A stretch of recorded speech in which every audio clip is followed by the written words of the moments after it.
अंतर्राज्यीय परिषद अंतर्राज्यीय परिषदों के निर्माण का स्रोत संविधान के अनुच्छेद 263 है, जिसके तहत राष्ट्रपति को अंतर्राज्यीय परिषद की स्थापना की शक्ति दी गई है। यदि राष्ट्रपति को यह प्रतीत होता है कि ऐसी परिषद की स्थापना से लोकहित की सिद्धि होगी तो वह उसकी स्थापना कर सकता है। सरकारी आयोग ने एक स्थानीय अंतर्राज्यीय परिषद का गठन की सिफारिश की थी।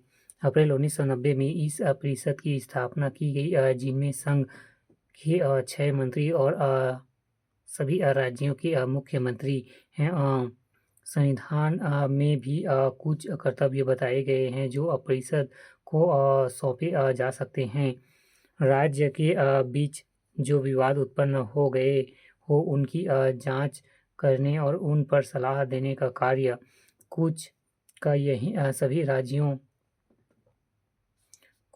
राज्यों अथवा संघ और एक या अधिक राज्यों के समान हित से संबंधित विषयों का अन्वेषण और उन पर विचार विमर्श करना और ऐसे विषयों से संबंधित नीति और कार्य के समन्वय की सिफारिशें करना। क्षेत्रीय परिषद भारतीय संविधान में क्षेत्रीय परिषद के संबंध में प्रावधान नहीं है। इन परिषदों की स्थापना राज्य पुनर्गठन आयोग अधिनियम 1956 के प्रावधानों के अधीन की गई है। क्षेत्रीय परिषद परामर्शदात्री निकाय है। पहला सीमा विवाद के संबंध में, दूसरा अंतर्राष्ट्रीय परिवहन के संबंध में, तीसरा भाषाई अल्पसंख्यक के संबंध में तथा चौथा आर्थिक और सामाजिक संबंध में गठन। भारत में 6 क्षेत्रीय परिषदों का गठन किया गया है, जिनका विवरण निम्न प्रकार है। पहला, उत्तरी क्षेत्र पंजाब, हरियाणा, राजस्थान, हिमाचल प्रदेश राज्य तथा राष्ट्रीय राजधानी राज्य क्षेत्र दिल्ली तथा संघ राज्य क्षेत्र चंडीगढ़, जम्मू कश्मीर, लद्दाख इनमें शामिल है। दूसरा, मध्य क्षेत्र उत्तर प्रदेश तथा मध्य प्रदेश राज्य को शामिल किया गया है।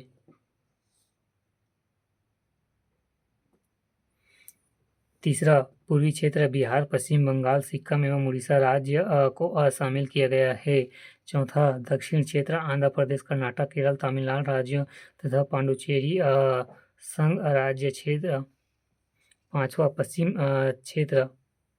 पश्चिम क्षेत्र गुजरात, महाराष्ट्र तथा गोवा राज्यों एवं दमन तथा द्वीप एवं नागर हवेली संघ राज्य क्षेत्रों को शामिल किया गया है। छठवां, उत्तर पूर्वी क्षेत्र असम, मणिपुर, त्रिपुरा, मेघालय, नागालैंड, अरुणाचल प्रदेश तथा मिजोरम राज्य को शामिल किया गया है। आपात उपबंध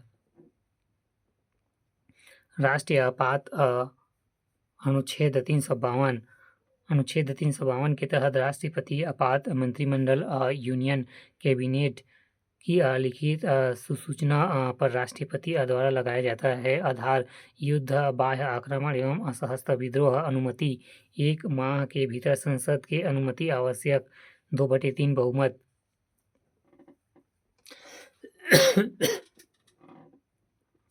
अवधि एक बार में 6 माह के लिए लगाया जाता है और जब तक निश्चित नहीं होता जारी रहता है। समाप्ति, सदन के साधारण बहुमत द्वारा बीच में। राष्ट्रीय आपात के समय राज्यों की विधानसभा की समस्त शक्तियां केंद्र में निहित हो जाती है। 44वें संशोधन द्वारा आंतरिक अशांति का आधार हटाकर सशस्त्र विद्रोह जोड़ा गया। अब तक 3 बार राष्ट्रीय आपात घोषित किया जा चुका है। 1965 से 1968 भारत चीन युद्ध के समय, 1971 भारत पाकिस्तान युद्ध के समय, 1975 आंतरिक अशांति के कारण मार्च 1977 से 1975 में घोषित आपात हटाया गया।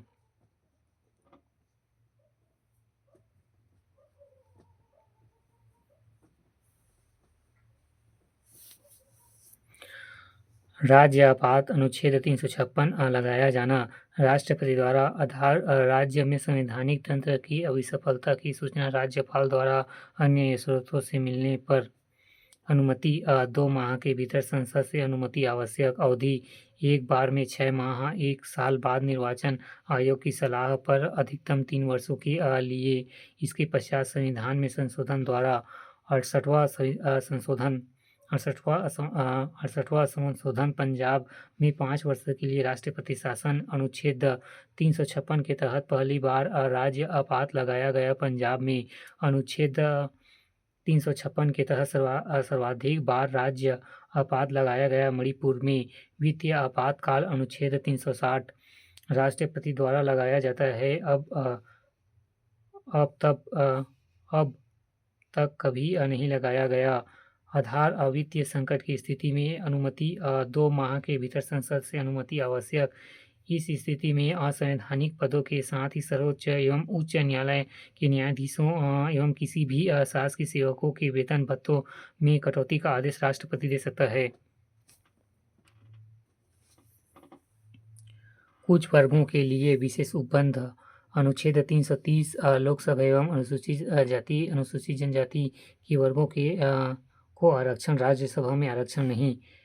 अनुच्छेद 331 लोकसभा में आंग्ला भारतीय समुदाय का प्रतिनिधित्व पर्याप्त न होने पर लोकसभा में उस समुदाय के 2 से अनधिक सदस्य राष्ट्रपति नाम निर्देश कर सकेगा। अनुच्छेद 333 राज्य विधानसभा में आंग्ला भारतीय समुदाय का प्रतिनिधित्व पर्याप्त नहीं होने पर उस पर समुदाय के एक सदस्य को राज्यपाल नाम निर्देश कर सकेगा। अनुच्छेद 332 विधान सभाओं में अनुसूचित जाति एवं अनुसूचित जनजाति के वर्गों के लिए आरक्षण, विधान परिषद में आरक्षण नहीं। विधानसभा में है, विधान परिषद में नहीं।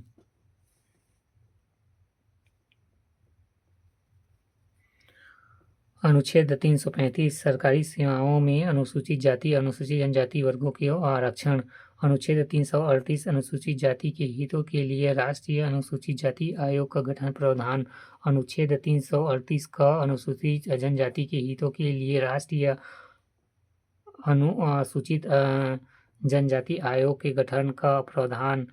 89वां संविधान संशोधन अधिनियम 2003 के द्वारा स्थापित अनुच्छेद 338 का सामाजिक एवं शैक्षणिक रूप से पिछड़े वर्गों के लिए राष्ट्रीय आयोग के गठन का प्रावधान। 102 संविधान संशोधन अवधि 2018 राष्ट्रीय पिछड़ा वर्ग आयोग को संवैधानिक दर्जा। अनुच्छेद 340 पिछड़े वर्गों के लिए आयोग की नियुक्ति काका कलेलकर आयोग 1953। बीपी मंडल आयोग घोषणा 1978।